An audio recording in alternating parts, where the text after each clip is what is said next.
لا إله إلا الله محمد رسول الله. الحمد لله الذي جعلنا من الناسخين وافهمنا من علوم العلماء الراسخين والصلاة والسلام على من نسخ دينه ودين الكفرة والطالحين وعلى آله وصحبه الذين كانوا يتمسكوا شريعته صالحين. أما بعد. Akhlaqun salawatullah alaihi fi ta'am. Alhamdulillah, puji serta syukur kita panjatkan kehadirat Allah Subhanahu wa taala. Salawat diiringi salam semoga senantiasa Allah curahkan keharibaan baginda Nabi besar Muhammad sallallahu alaihi wasallam. Akhlaqun salawatullah alaihi fi ta'am. Akhlak adab Rasulullah sallallahu alaihi wasallam fi ta'am, di dalam makanan. Pagi ini kita akan membahas makanan favorit Rasul dan juga adab beliau ketika makan. Kana sallallahu alaihi wasallam ya'kulu ma wujida. Kana sallallahu alaihi wasallam ya'kulu ma wajada. Adalah Rasulullah sallallahu alaihi wasallam ya'kulu, beliau dahar, makan. Kalau dahar bahasa Jawa itu halus, biasa dipakai untuk orang-orang yang sepuh. Adalah Rasulullah Shallallahu Alaihi Wasallam yakulu, makan ma wajada, apa yang beliau jumpai, yang beliau temukan, yang dihidangkan. Wa idza wudi'atil maidah, ketika dihidangkan maidah, hidangan, prasmanan. Makanya ada surat Al-Maidah itu mengisahkan tentang prasmanan, hidangan makanan yang langsung turun dari langit atas permintaan kaumnya Nabi, kemudian dimintakan beneran dengan syarat setelah makan makanan ini nggak kembali menjadi kafir, nggak kembali menjadi maksiat. Ketika dihidangkan makanan, biasanya kalau kita yang sudah lapar banget itu kan langsung paling bismillah aja, itu juga udah bagus. Jangan langsung mensikat aja.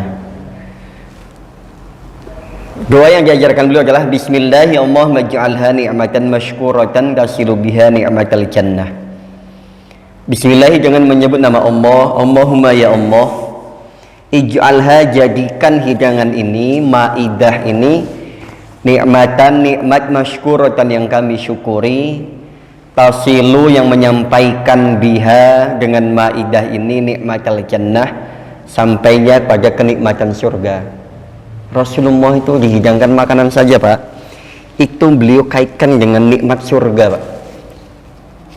Saking bersyukurnya beliau, saking ahli syukurnya beliau, doanya beliau itu demikian.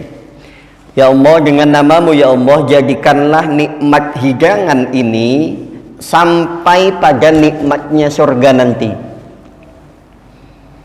Artinya berharap bahwa apa yang kita makan ini menghantarkan kita nanti pada nikmatnya surga. Walaupun nikmat yang kita santap ini adalah kenikmatan dunia, dan ukuran seseorang nikmat itu kan hanya di lidah saja, di mulut, setelahnya nggak berasa lagi. Makanya mau sebanyak apapun, paling banter orang makan itu ya ukuran sesuai dengan perutnya saja. Orang sebesar apapun perutnya itu ya paling ketaker, paling kalau makan sepiring dua piring rasanya udah cukup. Ada batasannya. Berasanya nikmat juga cuman hanya di mulut saja, di lidah saja kalau sudah sampai. Makanya kalau udah orang udah kenyang gitu, paling udah kenyang banget, mau disajiin makanan yang nikmatnya kayak gimana nggak akan tertarik. Lain dengan makanan surga. Nah, makanya Rasul itu mengharapkan apa yang disajikan, yang dimakan itu menghantarkan kita kepada nikmat surga. Wa kana la yakulul har, dan perlu diketahui jamaah sekalian, Rasulullah itu nggak suka makan makanan panas. Coba barangkali secara ilmu kesehatan atau apa, bagusan mana makan panas sama makan yang adem yang dingin? Dengar-dengar itu bagusan yang dingin ya Pak. Rasulullah itu nggak suka makanan yang panas, itu beliau nggak suka. Kalau kita kan di Indonesia terutama ya, yang memang tropis, terlebih sekarang ini musim dingin, musim penghujan, hampir tiap hari turun hujan. Maka kita pengennya nasi yang kita makan adalah panas, sayurnya panas, serba panas lah ya. Tapi Rasulullah sendiri sebenarnya kalau kategori panas mungkin barangkali setelah selesai masak langsung disantap tuh mungkin barangkali panas. Tapi kalau memang sudah adem, hangat lah ya, itu nikmat. Wa yaqulu innallaha lam yud'imuna naran fa'ubarriduhu. Rasulullah menyampaikan begini, sesungguhnya Allah ini tidak memberikan kita makan dengan api, fa'ubarriduhu, maka dinginkanlah. Jadi kalau kita pengen nyontoh Rasul, dimulai dari hari ini makannya itu nggak perlu harus yang serba panas, serba masih ngebul, itu nggak suka. Bagaimana kalau dengan kopi? Itu mungkin lain ya, alam. Tapi ya di sini yang dibahas adalah makanan. Rasa-rasanya kalau kopi diminum dingin memang kurang enak, kurang nikmat. Walaupun sebenarnya ujung-ujungnya juga orang minumnya juga nunggu adem juga kan, nunggu maksudnya sampai bisa diterima mulut kita lah. Kalau kayaknya panas banget juga kita masih minumnya. Nanti habis ini kita ngopi Pak. Wa kana yaqulu mimma yali, dan Rasul itu kalau makan yang ada di paling dekatnya beliau, nggak perlu harus melonjak sana sini, itu yang beliau makan, makanan yang paling dekat. Nggak perlu yang kita taksir ini, yang kita pengen ini jauh, beliau nggak minta diambilkan, juga nggak nyari-nyari yang jauh. Mana yang terdekat dengan beliau itu yang beliau pilih, meskipun ada saja yang tidak beliau suka, misalkan wa ya'kuluhu bisya'ir wal kisa birrutab. Di antaranya memang makanan favoritnya ada nanti ya, tapi umumnya orang sana itu beliau makan itu dengan roti gandum, karena belum terbiasa. Mungkin barangkali alam kalau zaman dulu itu apa sudah ada seperti kebuli seperti sekarang kah? Tapi kalau daging-daging pasti udah ada. Tapi kalau misalkan kayak makanan kebuli mungkin alam udah ada apa belum? Kalau kita kan juga jarang-jarang kan. Nah, diantaranya juga bahan makanan yang terbuat dari kurma basah. Wa kana saratu'amihi alma wat tamr. Adapun makanan terbanyak beliau yang beliau konsumsi paling banyak diantaranya yang pertama adalah air dan juga kurma. Jadi kalau orang yang suka air mineral itu Pak, itu sunnah juga. Jadi kalau ada orang bagus sekali kalau banyak minum air, memang Rasulullah itu sendiri paling banyak yang beliau konsumsi ini yang pertama adalah air dan juga kurma. Karena untuk kesehatan memang setelah diteliti luar biasa, sebagian besar badan kita ini memang kandungannya kan harusnya kan gitu ya, konsumsinya harusnya air ya. Kalau kurang lebih sepertiga ya, sepertiganya harus air. Makanya Rasulullah itu banyak, makanya beliau itu hidupnya sehat Pak.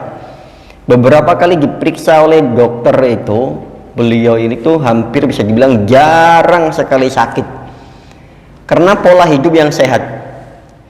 Pola hidup yang sehat, pola makan, minum, tidur itu polanya sehat semuanya. Dan yang beliau lakukan itu memang sudah atur sedemikian rupa oleh Allah Subhanahu wa taala sehingga menjadi sunnah. Nah, kemudian ketika beliau diperiksa oleh dokter, jarang sekali dokternya menjumpai beliau sakit. Semuanya yang ada dalam badan beliau semuanya sehat. Mau tekanan darahnya, kolesterolnya, dan semuanya diperiksa sehat. Sampai pernah dokter itu bilang, saya tidak pernah menjumpai seseorang yang sesehat Nabi. Saya tidak pernah menjumpai seseorang yang jarang sakitnya seperti Nabi. Dalam prinsip makan beliau itu makan setelah lapar, berhenti makan sebelum kenyang. Kita sering kebalik, makan kita sebelum lapar, belum berhenti sebelum kenyang.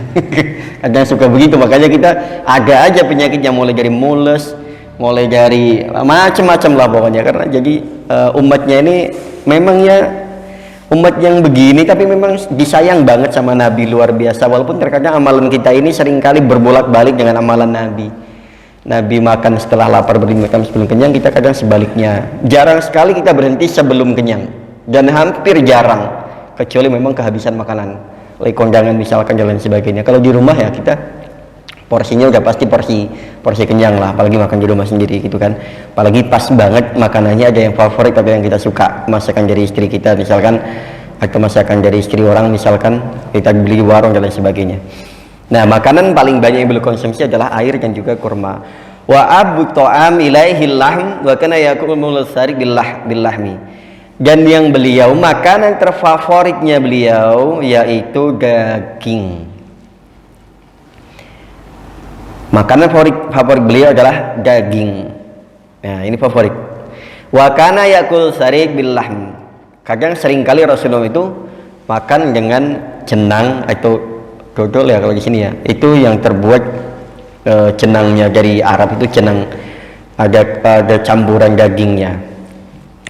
Wa yuhibbul qar, dan beliau suka dengan labu. Ini makanan favoritnya adalah daging, dodol yang ada bahan bakunya, bahan dasarnya adalah daging juga. Beliau menyukai labu.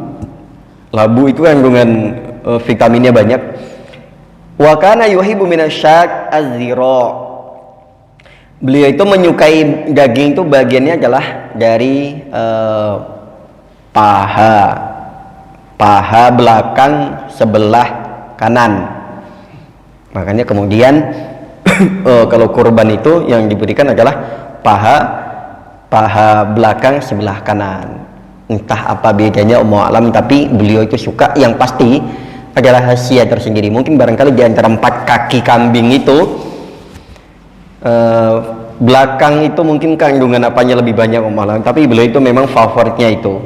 Makanya kemudian diikuti ketika kurban, kita berikan hak pekurban itu, yaitu memberikan, dan kita memang selalu memberikan hal itu. Alhamdulillah kalau kita pas kurban itu panitia dengan segala kebijakannya memberikan yang terbaik untuk pekurban. Makanya alhamdulillah kita selalu sampaikan amanah itu sesuai dengan pesan ataupun hak para pekurban. Wala yuhibbu minhal al-kilyatain wala zakar wal unsayain walal musanah wal ghadat wal haya wa yukrahu zalik. Nah, perlu lagi diketahui, Rasulullah selain menyukai paha kambing sebelah kanan belakang ya, ini Rasulullah tidak suka dari bagian kambing itu kilyatain, 2 ginjal. Apa sih ginjal ya? Ada ya? Kambing ada ginjalnya. 2 ginjalnya yang nggak beliau suka, dan juga torpedonya beliau nggak suka. Tapi kalau kurban biasanya torpedo itu paling laris, nggak tahu kenapa. Katanya untuk apa namanya, untuk apa, vitalitas atau nggak ngerti. Tapi yang pasti Rasulullah itu nggak perlu vitalitas begitu. Orang yang masih butuh polesan, butuh bantuan begitu, berarti kan lemah. Rasulullah itu kuat, olahraganya rajin, banyak minum air putih, jadi nggak perlu bantuan macam-macam. Berarti memang sudah bagus vitalitasnya. Kita masih banyak perlu bantuan, mulai dari torpedo, mulai dari oles-oles dan lain sebagainya, minyak macam-macam, dari mulai segala macam minyak lintah dan sebagainya. Itu lemah berarti itu. Tapi kalau memang harus nggak apa-apa, kalau memang harus menggunakan olesan gitu sekiranya perlu, ya monggo silahkan. Tapi itu menunjukkan bahwa kita kurang vitalitas, kita kurang. Nah, Rasul itu nggak suka ginjal wala zakar, dan bagian torpedonya kambing, wal unsayain, kalau kambing itu betina nggak suka bagian kemaluannya, farjinya nggak suka, walal musanah, dan juga nggak suka bijinya. Torpedo tadi zakarnya, dan juga bijinya nggak suka beliau. Entah kenapa ya, tapi beliau nggak melarang. Artinya kalau kita mau mengikuti beliau monggo silahkan, itu bagus. Tapi kalau nanti Tapi takutnya nanti kalau kita amalkan ini semuanya nanti malah nggak laku juga ya. Kalau korban itu kan banyak ya. Tapi nggak apa-apa kalau kita yang sudah tahu ilmunya, yang sudah tahu makanan favorit Rasul tadi dan yang beliau tidak sukai, dari mulai ginjal, torpedonya, zakarnya, dan juga bijinya, terus bagian untuk yang kambing betina yang nggak suka bagian kemaluannya itu sama ya. Babatnya beliau nggak suka. Waduh, banyak sekali ya yang kita suka beliau nggak suka.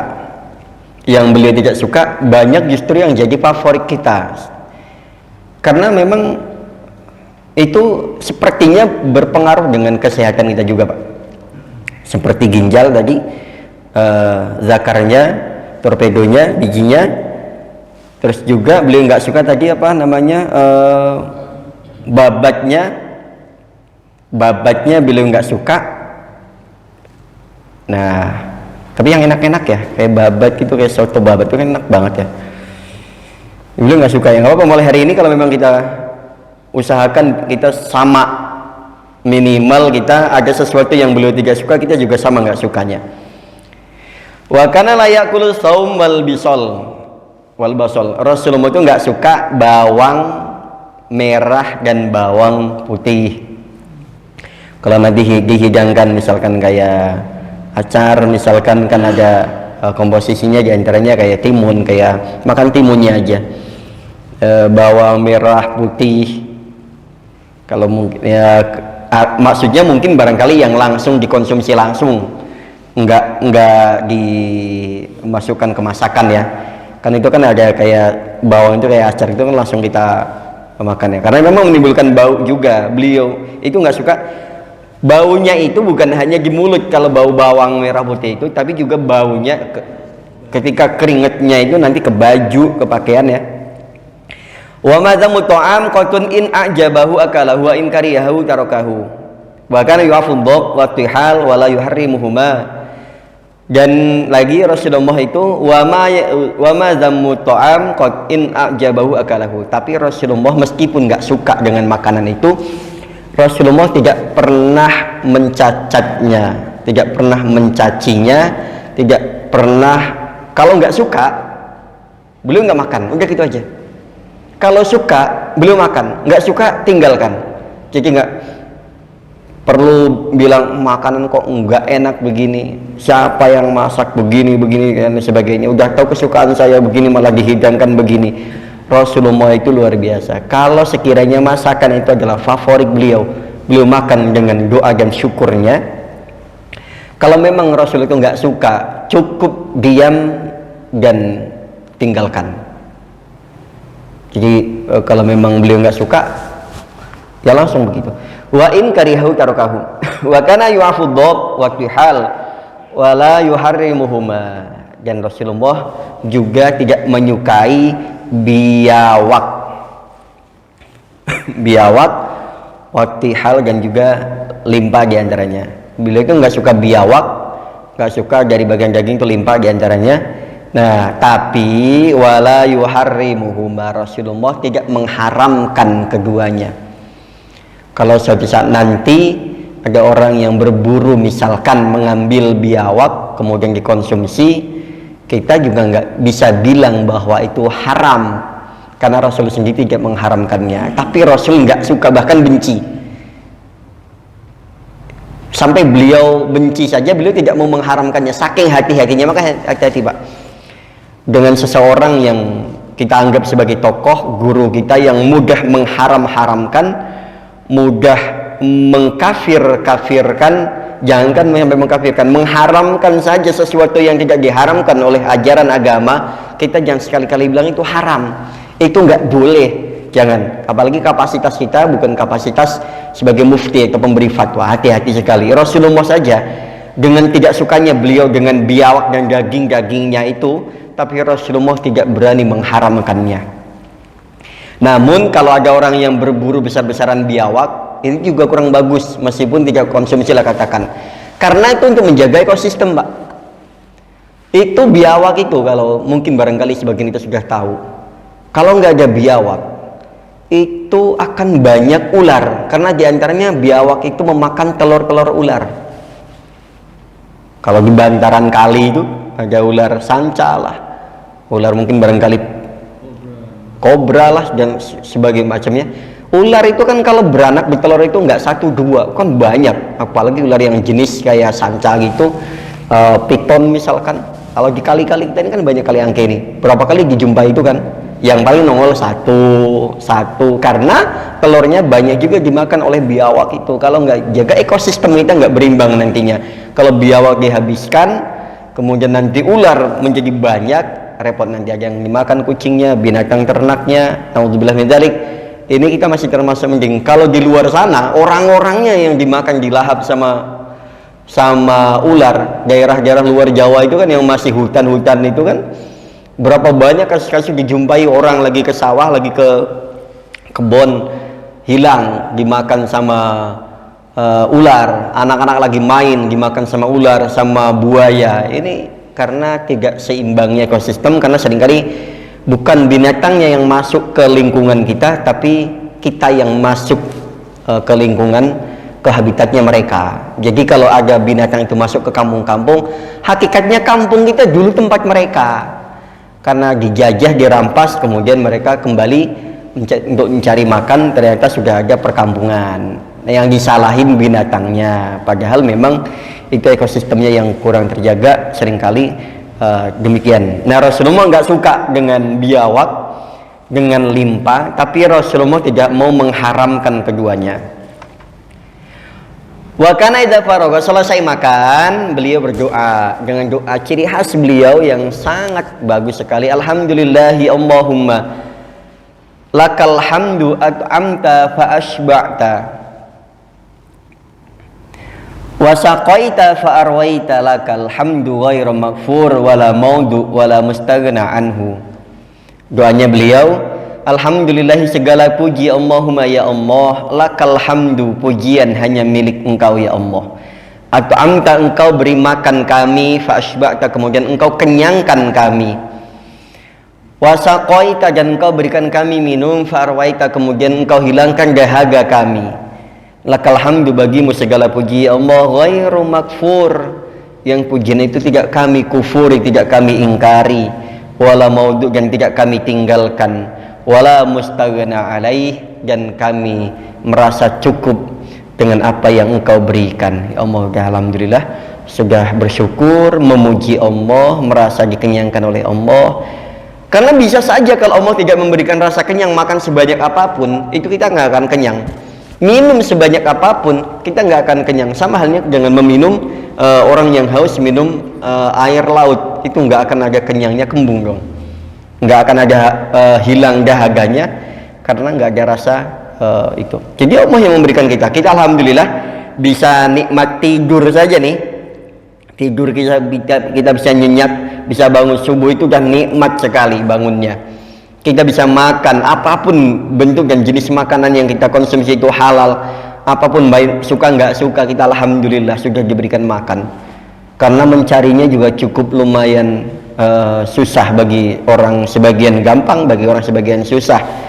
Dengan kita diberikan makan, dengan kita diberikan rasa syukur saja sudah alhamdulillah, begitu banyak nikmat yang Allah karuniakan. Bahkan belum bicara itu, kita baru bisa nafas saja sudah alhamdulillah. Kita belum merasakan sesaknya nafas, belum merasakan bagaimana susahnya bernafas kita ketika mengalami satu, naudzubillah min dzalik, jangan sampai ya. Oke, itu diantaranya. Dan yang terakhir, wa kana idza akala lahm ghusla yadaihi ghuslan jayidan. Ketika selesai makan, terutama ketika beliau yang dimakan adalah daging, maka beliau akan mencuci tangannya dengan cucian yang sangat bagus, sangat bersih, dengan sabun, dengan apalah, pokoknya beliau itu memakai media air. Nggak cukup kalau sekarang tisu misalkan, beliau yang cari adalah beliau mencuci tangannya dengan air ghuslan jayyidan, itu dengan cucian yang sangat bagus sekali, sangat bersih sekali. Wa kana yashrab fi salasi dafa'atin, setelah selesai makan beliau minum 3 kali tegukan. Wa ya muslima muson wala ya'ibuhu iban, dan beliau mengelap tangannya selesai cuci tangan, Selesai minum 3 kali tegukan, selepas cuci tangan, beliau mengelap tangannya dengan lapan yang bagus. Itu tidak meninggalkan hal itu. Wala yatanafasu fil ina bal yanharifu anhu. Nah, beliau tidak meniup makanan yang masih panas di dalam wadahnya, bal yanharifu anhu, kan tetapi beliau ngipas-ngipasin aja. Kalau misalkan masih panas, beliau kipas-kipasin, nggak perlu ditiup. Oke, itu. Wa kana rubama qama fi baitihi fa akhadha ma ya'kulu bi nafsihi aw yashrab. Jadi beliau itu terkadang beliau itu ketika di rumahnya beliau sendiri, beliau mengambil makanan dan minuman sendiri, nggak manja. Nggak apa-apa mi, apa-apa ma, apa-apa bu, bun, enggak. Beliau itu kalau makan, minum, seringnya melayani diri sendiri dan juga bahkan melayani keluarganya. Padahal beliau punya asisten, punya pembantu, istilahnya bahasanya. Beliau punya asisten pribadi, beliau punya.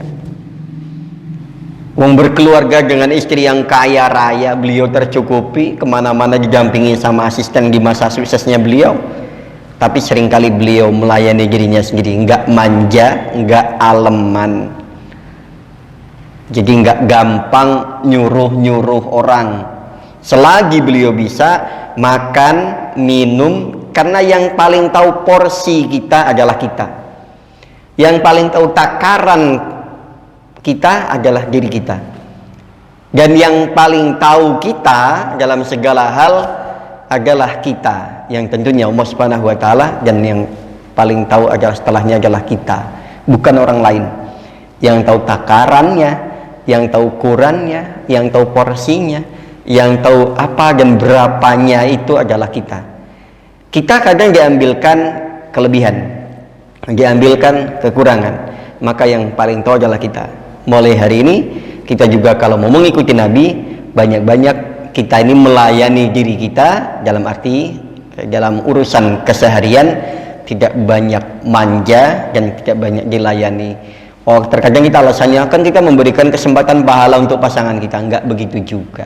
Dengan kita melayani, meringankan mereka juga, itu juga sudah bagian daripada pahala. Dan yang pasti kita mengikuti Rasulullah Sallallahu Alaihi Wasallam. Ini jamaah sekalian, kurang lebihnya mohon maaf. Mudah-mudahan bisa kita amalkan ilmu yang sedikit yang kita amalkan jauh lebih baik daripada ilmu yang banyak dan kita sendiri tidak mampu mengamalkannya, apalagi nggak punya ilmu sama sekali. Oleh karena itu, mengaji adalah suatu hal yang hukumnya menjadi wajib buat kita semuanya, dan mengamalkannya juga menjadi wajib bagi orang yang sudah mengetahuinya. Subhanakallahumma rabbana wa bihamdika asyhadu an la ilaha illa anta astaghfiruka wa atubu billahi taufiq wal hidayah wa ridwanina ihdinas siratal mustaqim. Assalamualaikum warahmatullahi wabarakatuh.